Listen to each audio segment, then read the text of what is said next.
Thanks for staying with us on the program. Big talk, and of course, a big apology for starting this program behind schedule.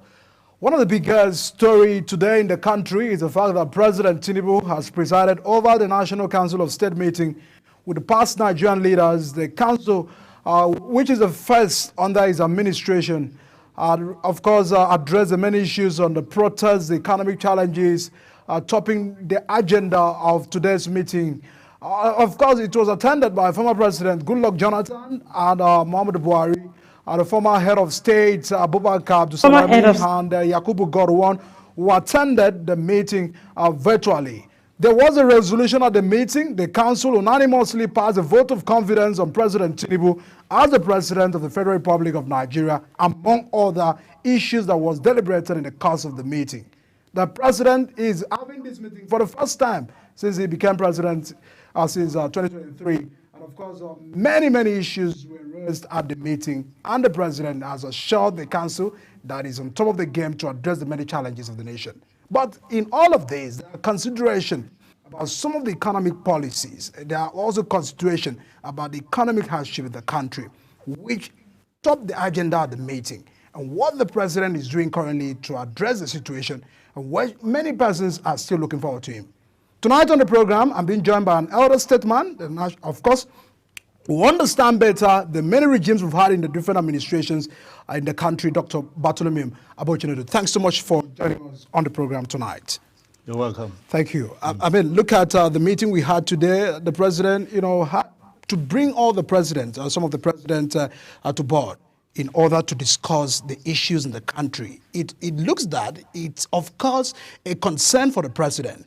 And also understanding that bad governance that they protested, probably the President said it didn't start from administration. I inherited a bad economy, so I'm top of the game to fix the situation. What does it look like to you to hold this meeting at a time like this? In the first instance, I think it's a good development for a Council of State meeting to be called at a time like this, and following from the fallback is what we are looking forward to see. All right, so look at the current issues in the economic policy. Do you feel that there is a misplace of priorities for the part of government and what the President is doing in respect to the current issues we are facing? The youth protested last week, over 10 days. I mean, if you look at the statistics of economy, we lost so much of business. What's your concern about that protest and what the President is currently doing? My take on the development so far is that there is a mishap in the happenings that are going on. As a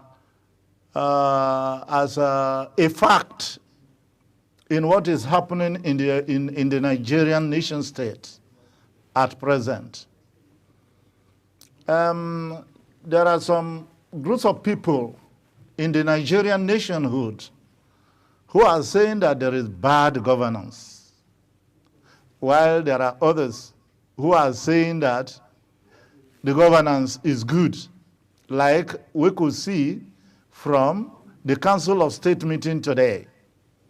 They passed a vote of confidence on the President of the Federal Republic of Nigeria that he is doing well. But one thing that stands incontestable is the fact that there is hardship in the land, of which the President himself has admitted that there is hardship in the land. How do we now address this hardship falls on top of the agenda today? If there's anything that is going on among the high class, among the low class, and the hardship is not addressed, then we have an issue.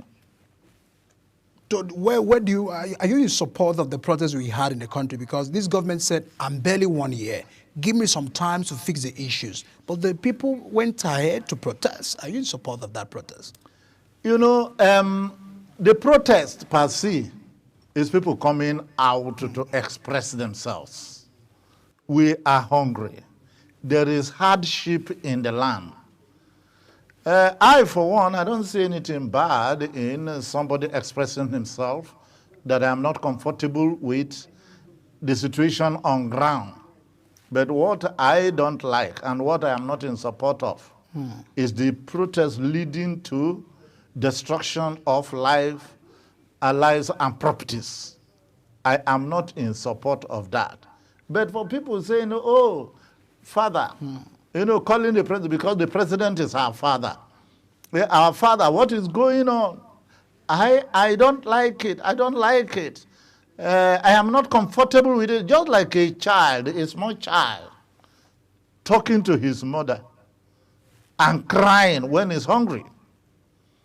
It is now on the part of the mother to see what he can do to make the child not to continue to cry. So do you feel that the security agencies is not managing the situation professionally, looking at some of the, tear gas shooted against the protesters, live bullet, incidences of death recorded, and all of those abnormalities? Do you feel that they didn't handle this professionally as they ought to? The security agents, they did not handle the matter professionally, to the best of my knowledge. Ironically, when we look at the police, there are some areas in the country that the police were professional, while there are other areas that they displayed unprofessionalism. All right. So what do you feel moving forward? We understand the issues of the economy. We understand the many challenges we're looking at. What do you feel moving forward the president has to do? Because the president also said over 570 billion was distributed to states. And now he feels that some of these issues should be dealt at the state level, the subnational. But now we are having a lot of pressure on the presidency. Do you feel that it's not just a one-man job to rescue the situation we are today? What's your concern? Moving forward, I have this advice to give to the president. The president, in his address to the nation on the 4th of this month, he begged us that we should not be misinformed. He equally craved our indulgence that we should not be miseducated. Now, the president, in moving forward, the president came up and said that we should be patient with him. Being patient with him, and there are some things that he's doing that go against him, appealing to us to be patient with him. If he wants us to be patient with him, then all Nigerians should be patient with him. Appealing to some set of class of people to be patient with him. And when we look at other class, there is profligacy. There is extravagant spending. When the president came, he increased the budget of the National Assembly from 214 billion to 344 billion. He gave out about 40 billion for the renovation of the National Assembly. He gave about 15.5 billion for the renovation of the vice president's home. So all of these are mispriorities in terms of... They are mispriorities. He again went and put aside about $150 million for a presidential jet. And you are telling us to be patient. And you are telling us to be patient. You went and removed the fuel subsidy. And you now increase the emoluments of the rich, widening the gap between the rich and the poor. If you want us to be patient, then let all of us be patient. Not a certain class of people, of course the poor, to be patient, while the rich are not patient. You are telling us that there will be light at the end of the tunnel.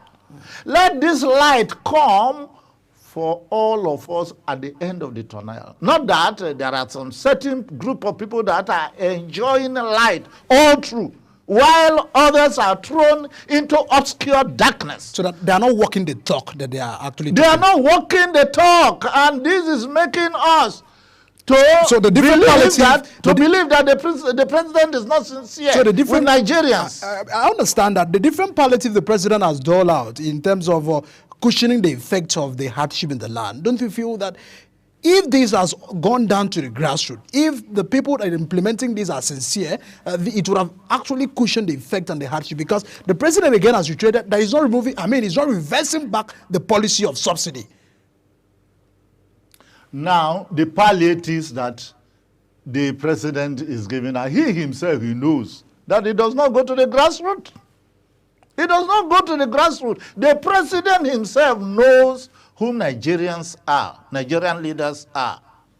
Why did the president make the move for the allocation for the local government to go to the local government?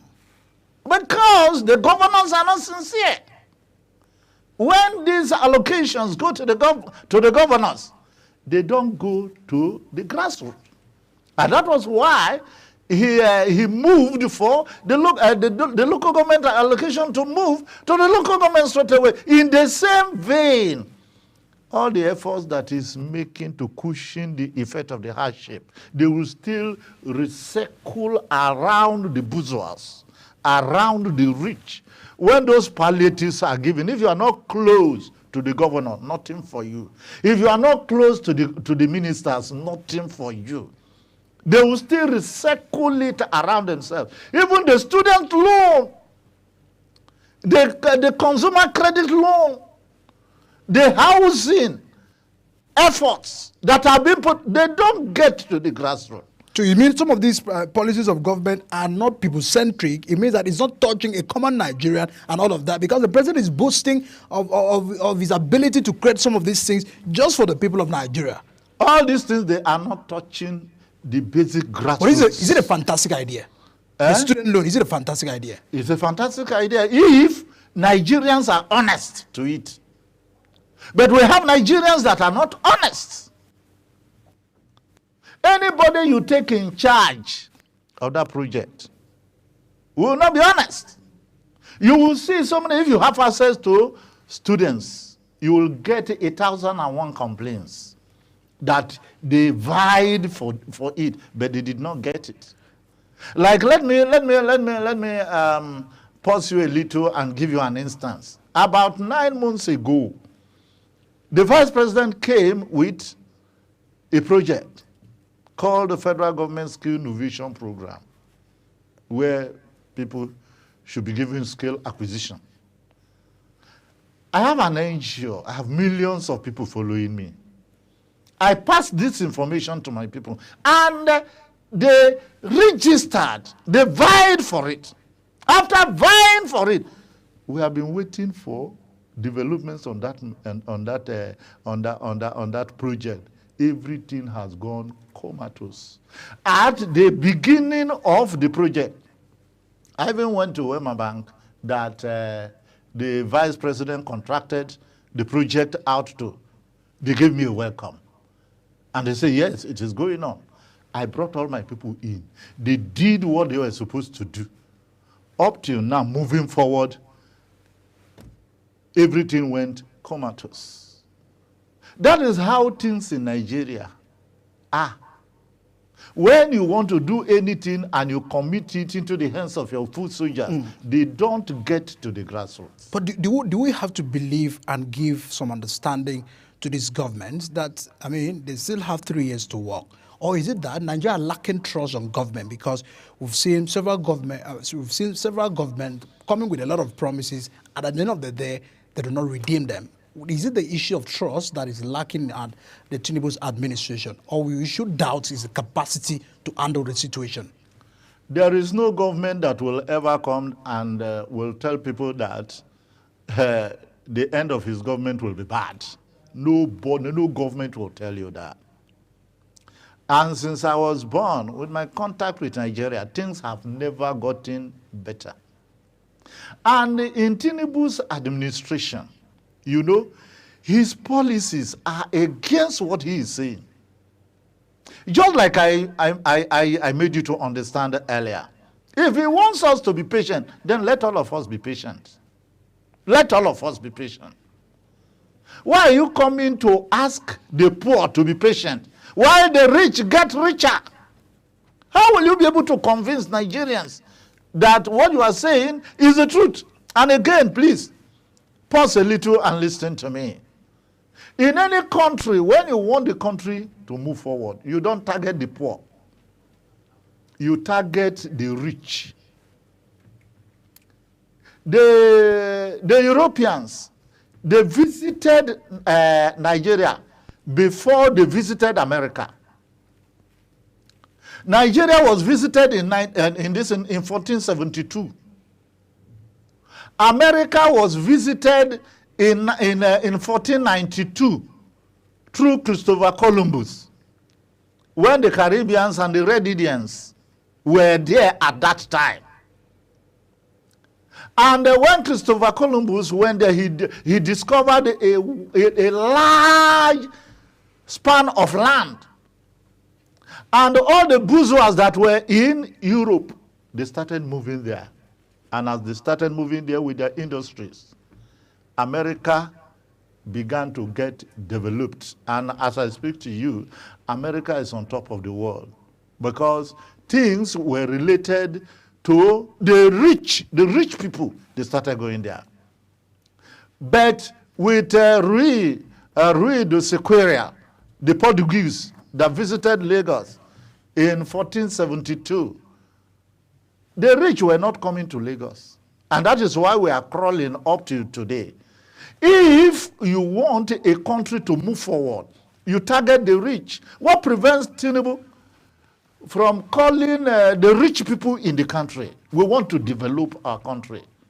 Tinubu himself, as I learned, he has a refinery in Malta, taking our crude from here to Malta. Well, we can't really substantiate that because we are not quite aware. But in order to deal the issues, because we are looking at moving forward, all of these issues, it is very familiar with the country, it's very familiar with Nigeria.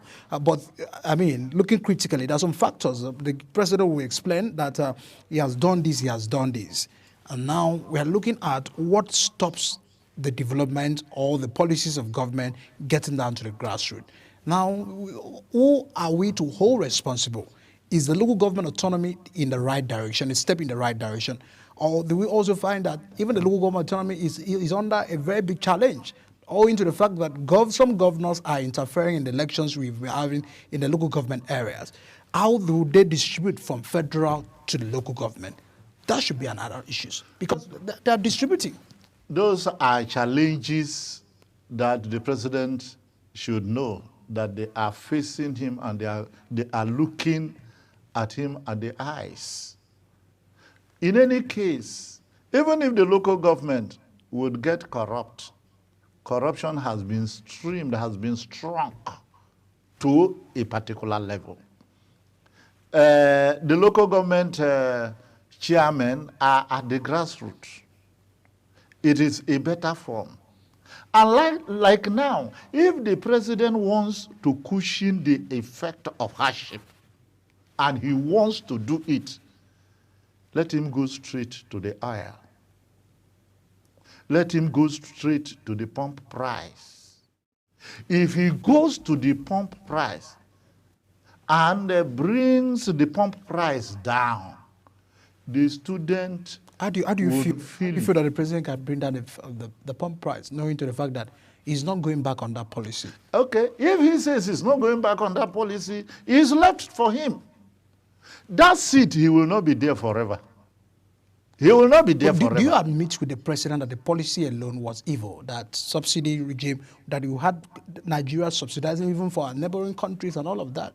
These were the issues, that people were looting our funds and all of this concern, that it was evil in all sense. And even all the presidential candidates at the last election, I mean, not all, but the major political parties are subscribed for subsidy removal. So he was doing the beef of other political parties. So it therefore means that it was an issue in the country, and for him to remove it, it got the applause of some Nigerians. But how do you want him to do that?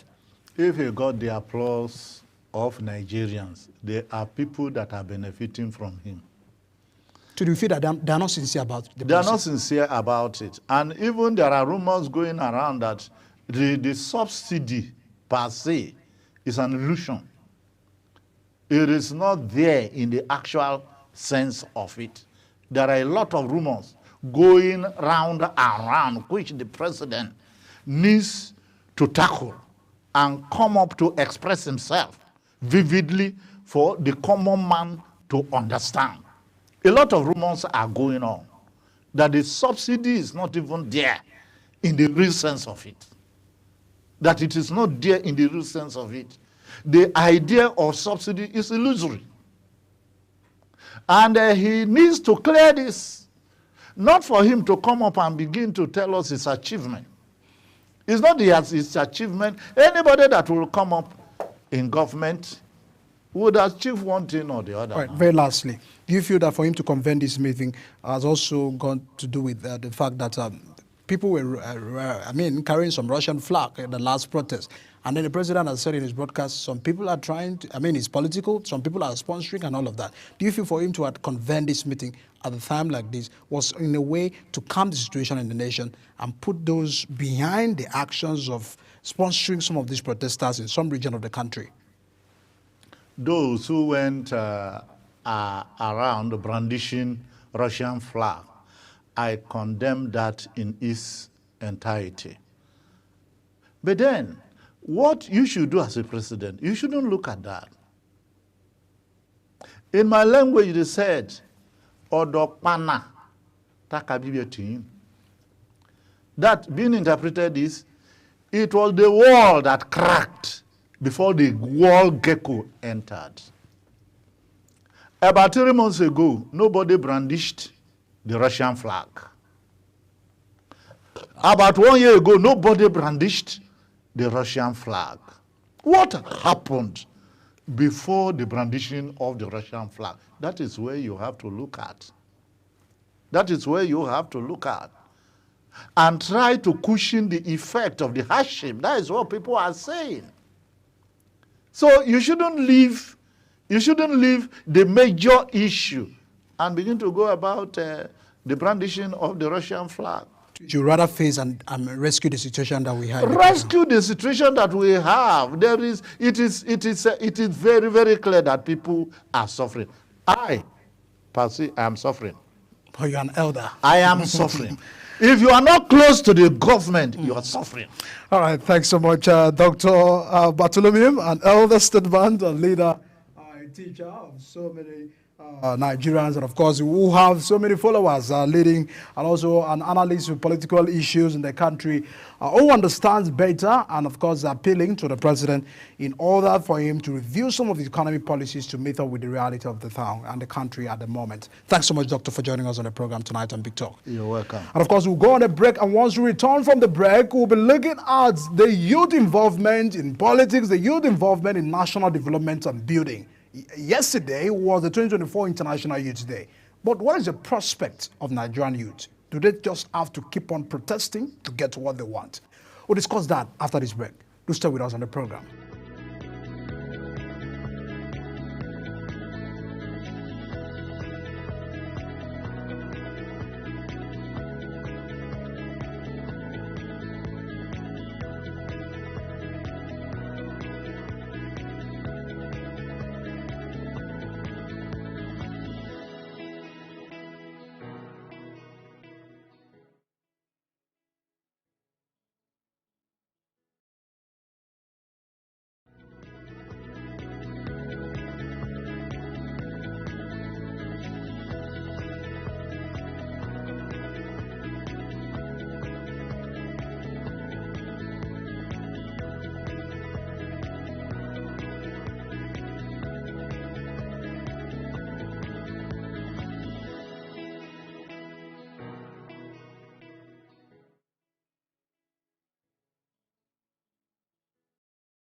Thanks so much for still staying with us on the program Big Talk here on Global Television. They are concerned about engaging the Nigerian youth, and yesterday was the United Nations declaring August 12 especially for young people. And of course, there were several activities to mark the day in the country and other nations. But what really stands out for Nigerian youth is the fact that they're looking forward for a better Nigeria, they're looking forward for a better future. So sometimes the concern about the current situations, which is also a push factor for some youth. We've seen some doctors, some of the young doctors migrating from the country, all in the name of Jagba and all going for greener pastures and all of that. But what is the government currently doing? Yesterday, we also read the fact that there's a facility of over 110 billion fund dedicated to empowering young people in the priority sectors to drive sustainable economic growth and development. But is this reflective in the life of many Nigerians? And that has always been the concern. Dr. Elvis Abuyere, the CEO of Skywise Group, who held an event yesterday to mark the Youth Day, joins us live on the program to discuss the way forward and the prospect for Nigerian youth. Thanks so much for joining us on the program. Thank you for having me. A lot's happened yesterday, and of course we give kudos to Skywise. But what is really standing out is the fact that the conversation about engaging youth, I understand you may say because you're in a corporate world, engaging youth in politics, only politics will not be the way forward. What is the proper thing to do? Because they said, I mean, there was a common saying while growing up that we are the future leaders. And it looks that as time goes on, policies of government, interventions of government is not allowing these dreams of many Nigerians to come into reality. Are you bothered about the concern and also the issue that people are leaving the country? Yes, it bothers me a lot. And early this year when I traveled, I saw my fellow African brothers out on every aspect of the world, and it bothers me, begin to ask myself some questions. More people are traveling, leaving the country just to go and find a greener pasture and so on, to fend for themselves and maybe to give back to their family. But I've come to realize that it's so fortunate whereby people have not defined the course of their life. For me as a person, keep telling people, you must discover who you are first and know the environment that works for you. So it's not about, oh, because somebody travels to Canada, to UK, or to America, and they are making it, it's an indication that you will make it. You don't know probably what that person is going through or what that person, the plan the person actually put in place. I have people out there from different parts of the world sometimes send me messages, oh, Elvis, please help me, I need to pay some bills and so on. And my question is, some people even sold their property just to get the visa, just to buy tickets and just to move. I understand the fact that there's so much hunger in the land, frustration and so on. But the question here is, if everybody is jackpot, who will they now leave the country for? So we need to find a way to understand where we are now as a citizen.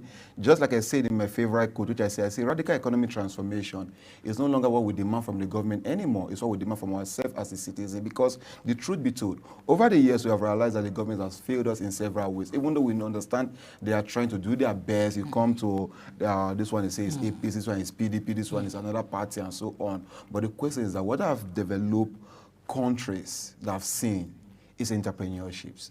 It's not government.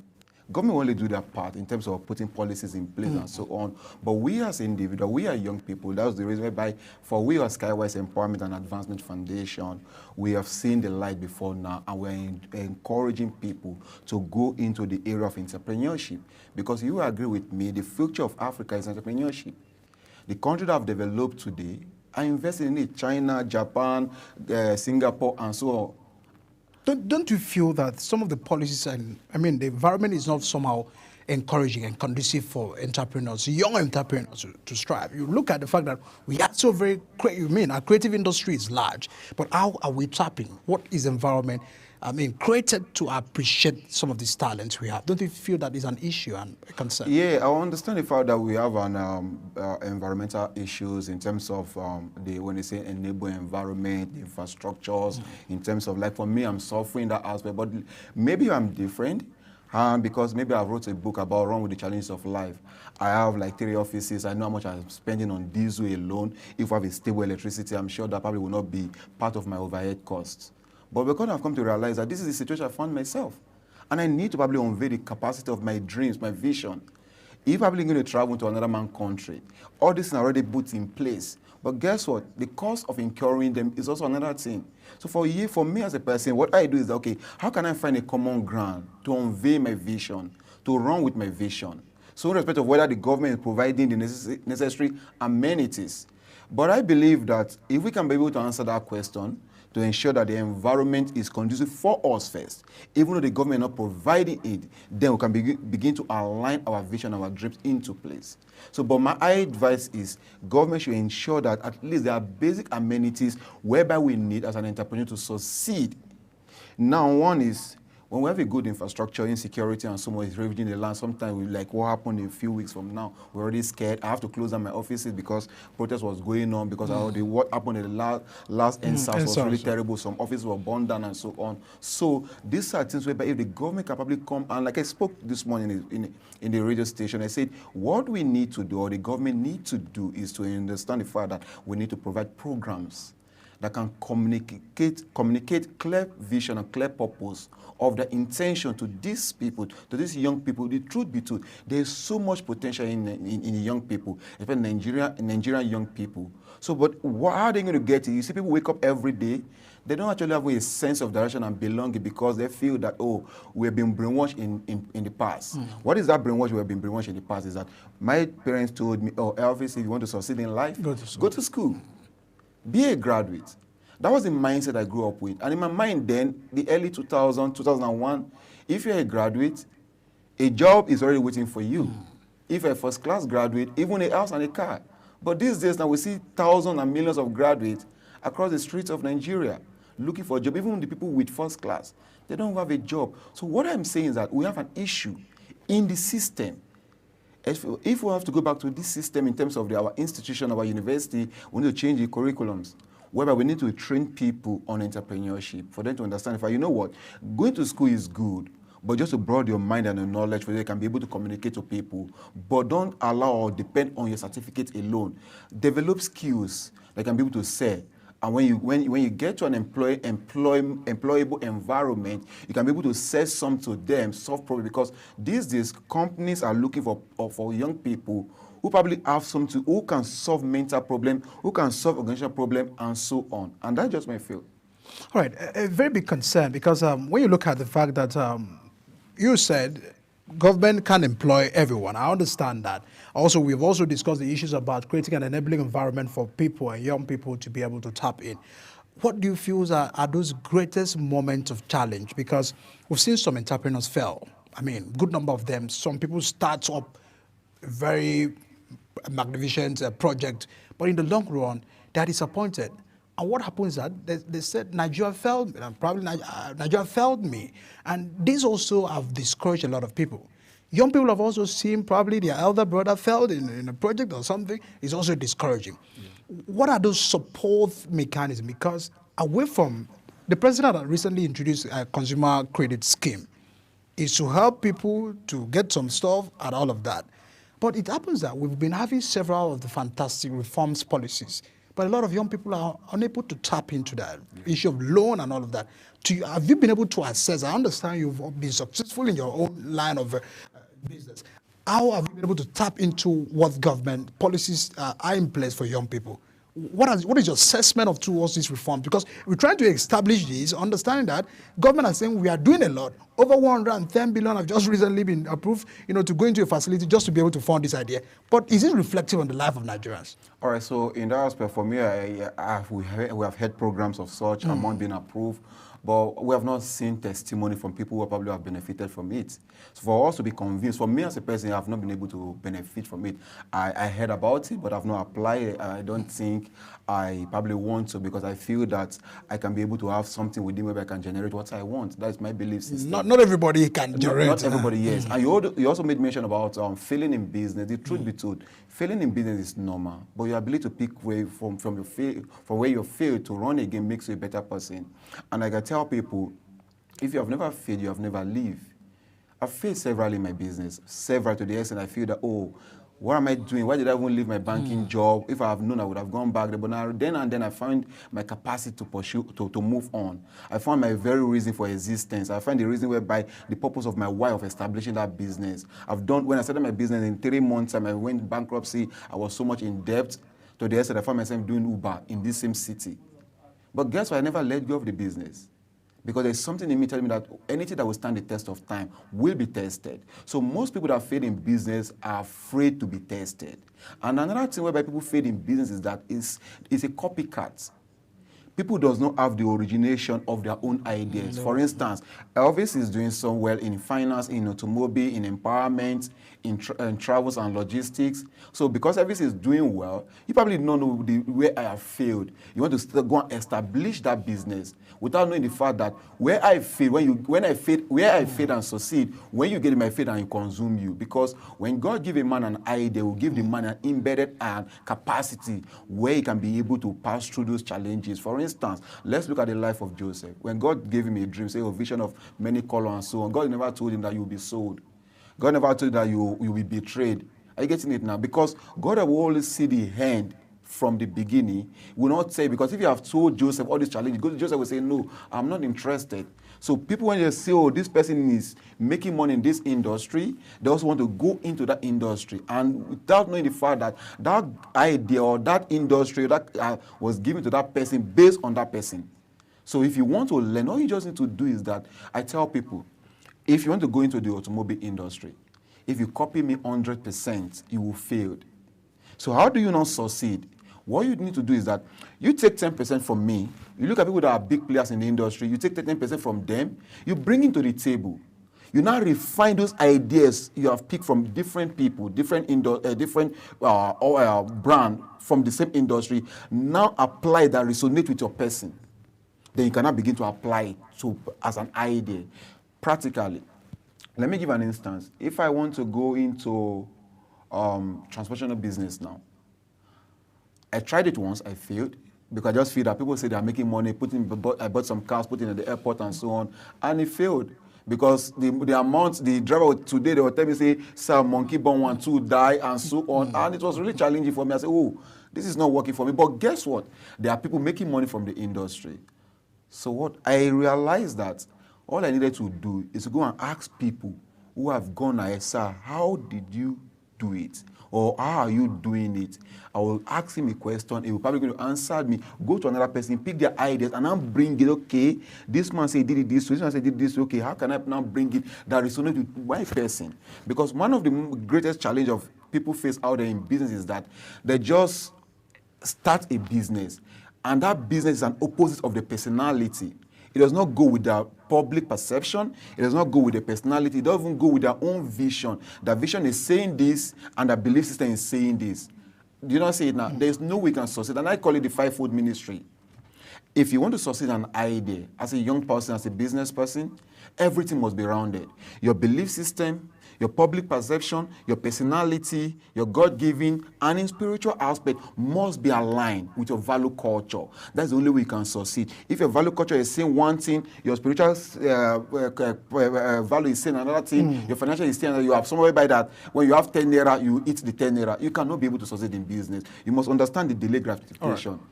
Right. Recently, the last one, recently the young people went on the street to protest, probably because of bad governance. They attacked.